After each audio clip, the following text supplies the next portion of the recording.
what he had to say on his latest podcast on The Athletic. The birdies in my ear that had talked about a deteriorating relationship with coaching, and I presume that Bruce Arians earlier in the process was what came to mind, that really yes, he could retire, but I think he is done playing for the Bucks.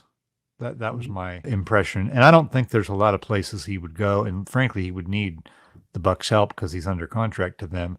But the 49ers really make sense to me as a 1-year finish it off situation, because you can't find a regret in Tom Brady's career other than he always wanted to play for the 49ers and didn't. Joe Montana was his hero. He's from there. The interesting component of this to me is that his agent, Don Yee, represents Garoppolo too. To me, by retiring from the Bucks and then saying, well, never say never, probably won't play again, but never say never, I think he's leaving the door open for one possible place only, and it's San Francisco.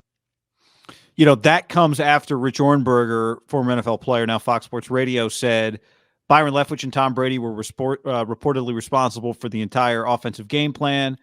Him and Bruce Arians did not have a great relationship. By the end, it was strained because Bruce would take a red pen to that whole game plan. And he essentially said there was some, not a great relationship in the end between Bruce and Tom. And that's kind of what Sando says there, is that it was Bruce and Tom, and that he thinks Tom more so retired from the Bucks than the NFL. Yeah, I mean, one thing in the Wickersham book that's pretty evident, it's come out over the years, is it's a pretty collaborative effort for all the, the dictatorship that is New England with Tom and the offensive game plan, right?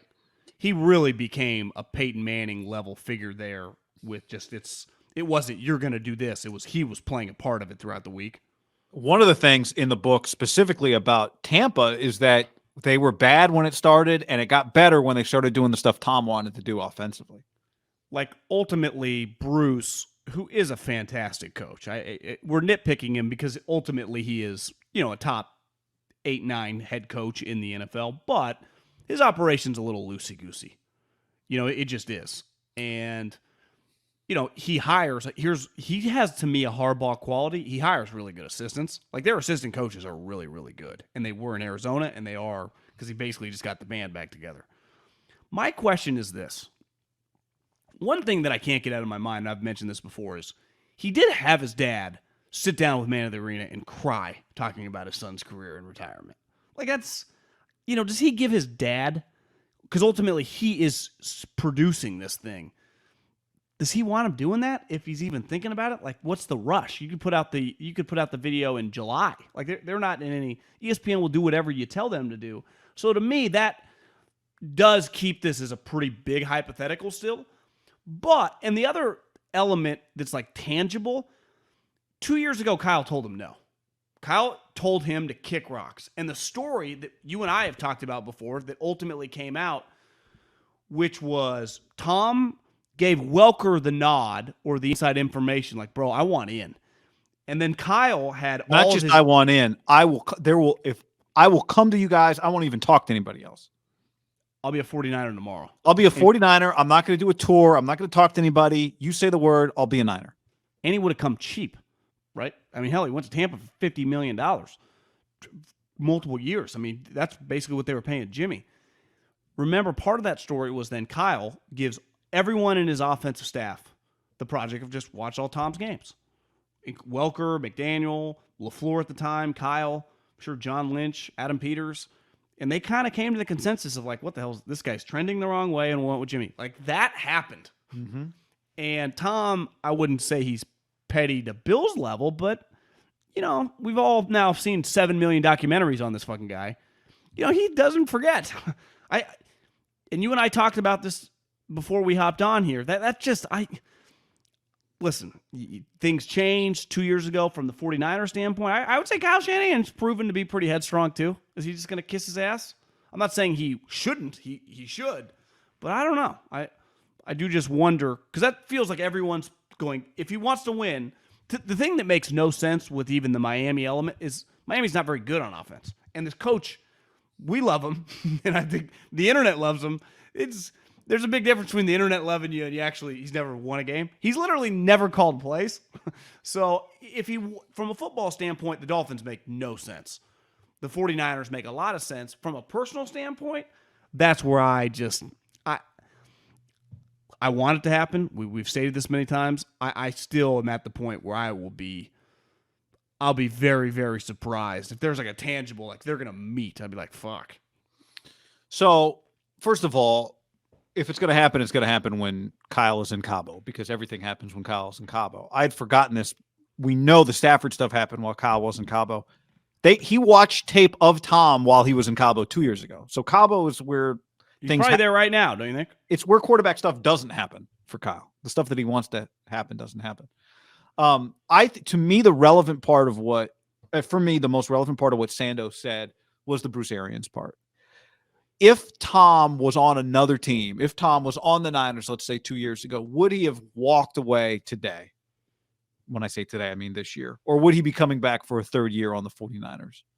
Like, to me, the Arians element makes you think that he might be coming back for a third year. He has said for years, 45 is the goal.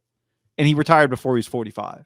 A guy who's very goal-oriented. You want to preface it by saying that they had the same results, like they won a Super Bowl in the 49ers and they got bounced in the second round? Won a Super Bowl, got bounced the second round. And, who knows? Maybe they win 2 Super Bowls. I don't know. Whatever it is that they do, the Arians part of it makes me think that Sando has something in that Tom was like, this exact thing, I can walk away from this before I was ready to walk away previously. Now, to your point on his dad, I don't think Tom retired with the intention to pull an okey doke on everybody and then come back. Dad cried. Yeah, I don't think it's about like, I'm going to fake a retirement. I just think he retired before he intended to for probably a variety of reasons. One being the Arians thing. One being Gisele's been trying to get him to retire for like 4 years. There's a clip in the book, I don't know if you've heard this part yet, where after they lose in the playoffs. I'm at the part where Mangini and Bill fought at the... You haven't gotten there yet, but there's a car ride after a game. Fuck you, Bill! Where Gisele is telling Tom she wants to do a thing where they like write down all of their regrets from the last year and tear them up and burn them and throw them into the fireplace. And Tom can't even think. Tom's like, what are you like? How he got the stories. One of them had to tell him the story, right? But Tom's basically like, I just want to think about football. I can't even talk about this right now. And Gisele's trying to like start the next chapter. Regrets from life or like regrets from on the field? Yeah, it's like a New Year's Eve thing. Like I want to put the kids to bed and then write down, I should have seen Gronk. Tom's like, I want to get better on 2nd and 3 against all out left pressure from the left side, and then I'm better at it with the right side. And Gisele's like, what are you talking about? So anyway, but now I'll bounce it back to you for you wanted to respond to something. I already forgot. Okay. I don't think Tom is plotting his return. I know what I was saying is I think it's fair to say that 2020 they would have made the playoffs or whatever, but remember they had a million injuries that they would not, like the one thing, his Tampa team that won the Super Bowl, they were healthy and they were loaded. Even if they went 6-10, and a huge part of that was Mullins. Maybe the Niners could have got to 10-6, maybe 9-7 with Tom. Obviously, they would have been better. I think it's fair to say they would have been 10-6 with Tom, but it would have been a struggle, and they were missing pieces. I mean, the fucking best defensive player tore his ACL like a third game of the season. Remember, Kittle missed a ton of games. I mean, now part of the reason Kittle missed some games, right, is because Jimmy overthrew him on the first play of the game. Jimmy gets guys hurt. Gronk would have been on the team. Gronk, you'd think. I think the Tampa one was a pretty easy transition. I think it would have been on the team. But you're right. Tampa's very easy for Gronk. Yeah. It's just no state income tax. Is he going to come out? Does he feel like he's warm for his body? He's going to live in Santa Clara. I just think he would have played with Tom. I think he would have come back to play with Tom. You feel if somehow, God, this would be awesome. I want to speak into this. Tom comes to the 49ers, Gronk is on the 49ers, because I don't expect I said the other day, I think so, but I mean, now he's played 2 more years with Tom, and he won a ring with Tom. I think it's probably time for him to, I think he probably retires. I do think Kyle would probably be interested, right? I 1,000%. I was watching was it Super Bowl 52, Foles? Yeah, probably, because this one was 56, so that was like 3 or 4 years ago. Julie Ertz's husband makes some incredible catches in that game. Well, he's became a Eagles. I mean, he that game is like one of the greatest performances in the history of the Eagles. So 4th and Philly 4 gets whatever. remembered. Yeah, John. He scores a touchdown later. We had the game winner, right? The game winner. But the 4th and 3 or whatever it was an incredible play by him and Foles. Foles like has to evade the rush, makes an incredible throw. Ertz goes way up to get it as he's getting hit in the ribs. Wasn't Foles kind of rolling to his left too? Yes, it was an incredible play. And then they cut over to Doug Peterson, and Doug Peterson's like, might as well just be sitting in just nothing. Dialed. He's just hanging on the beach. I mean, he has no emotion. So anyway, that's a separate. But the point is, Ertz could be on the team too. Yeah. I don't think he's about. I just think it's interesting that Sando identified Ertz, the area. Edelman, Brady, just every single MJD. Got any snaps left? I mean, just get everyone from the Bear. Marshawn, like Marshawn's doing Manscaped. I just saw Manscaped ad with Marshawn for the Weed Whacker. Is it an accident that Sando says what we all know at the end of that clip too, which is that Garoppolo and Tom have the same agent? Again, not new information. Don Yee, we all know this. But that's not a nothing piece of the puzzle. And when I say puzzle, I don't even mean get Tom to the Niners puzzle. I just mean Don Yee is going to know what the Niners think of everything. But then I would say this, and this is where the Niners are going to get credit from Don Yee. They've been pretty good to Jimmy. Yeah. Just in terms of their support of him. I would say Kyle's support of him, despite his action with Trey Lance. Like, was there anyone more supportive than Jimmy Garoppolo than ultimately Kyle Shanahan? Maybe like behind the scenes screaming at him, but guy, he made him the starter the entire time. Yeah. I would say Kyle Shanahan, because ultimately words mean nothing. Like your support is playing time, and Kyle fucking kept going with him. Right. I guess my hesitation is I don't think Kyle did it because he supports him. I just think Kyle was just going with what was best for the 100%. But ultimately, the support led to Jimmy keep playing and get some playoff games. Like I made him. And I think coaches with less juice might have pivoted faster. There was a time this year when he could have pivoted. We talked about it, and he didn't. Right. So ultimately, I'm with you. Like, he didn't do it just because he loves Jimmy Garoppolo, but the actions are ultimately what you get judged on.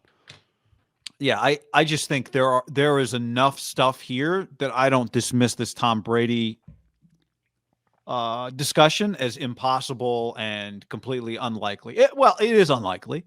But it's not impossible. And there are enough pieces that if it were to happen, we'd look back and go, man, look at all. That's the thing. If it happened, we'd look back at all these things and go, there wasn't no warning.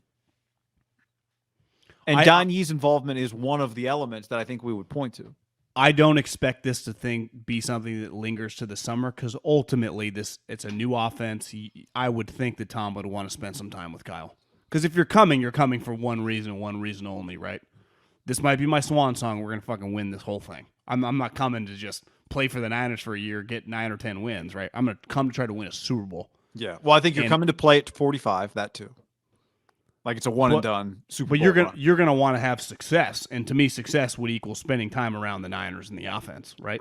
Right. So that and OTAs, I mean, that's something that would be in a month. Now, the Niners are in no rush necessarily. Like they don't need to do anything with Trey besides getting rid of Jimmy. We'll talk about that in a second. But there is some of like, okay, we only have $5 million. And you can say all you want about like, it's not that big a deal. Would Tom just cool with playing for $2 million? Maybe he would be. Now, obviously, to come back, there's just some logistics. They need to make a trade. Would they just fall out, cut him? There are just several pieces that I think maybe we'd even find a little bit more the next couple weeks because the Bucs might want to do some stuff too with their cap. Free agency, I think we'd know more like at the start of free agency of like, oh, there's some validity here. Or like, no, Tom's thought about it now for a month. He's out. So Carson asked this question on the stream. On Twitter? What else is there to talk about with Tom Brady rumors? It seems so unlikely the Bucs would give the Niners a Super Bowl QB just because. It's a lot of people have brought that up. It's a legitimate counter. I don't think it's an issue. I think the Bucs are going to be obligated to do. You're not going to hold Tom Brady hostage, and I think the Bucs probably will feel you do right by part of Tom Brady coming to play, be your quarterback is you do right by him. When he tells you I want to get traded, you trade him. Yeah. I mean, if Tom Brady says I want to trade to the Niners, I'm coming back, they will trade him to the 49ers. Now they'd have to agree on some compensation. Would you just trade him for a third and have, that'd be it. How about 6 thirds? Yeah. You wouldn't do that. The Niners have them. literally over the next 2 years. To me, the price is like, hey, we'll give you one of our thirds. Give us Tom Brady. Yeah. But you have 6 thirds. You could afford to. That would be insane. When are OTAs? I just think they usually get going. People start reporting to start doing some workouts in like early April. Yeah, I mean, there's no on the field till after the draft, obviously. Looking back, the Brady was visiting Byron Leftwich in April of 2020. Remember the story that he went to the wrong house? That was April of 2020. You have time in April. So my point being, like the two previous, maybe 2 or 3 previous years in New England, Tom was kind of out until he had to be there, and even he was skipping workouts. That's the Niners. I would say the Niners are lucky that whenever they trade Jimmy, the quarterback is on the roster. So like they're not waiting on Tom one way or the other, I would say. And they're going to just have a lot more inside info. Why? Because they're going to be working with, I don't know, Tom's agent during this trade. Right. Yeah. I think, to put a bow on it for today, I don't think Mike Sando just talks the talk. It's out there for sure. In a tangible way, I think, in the NFL. People believe it.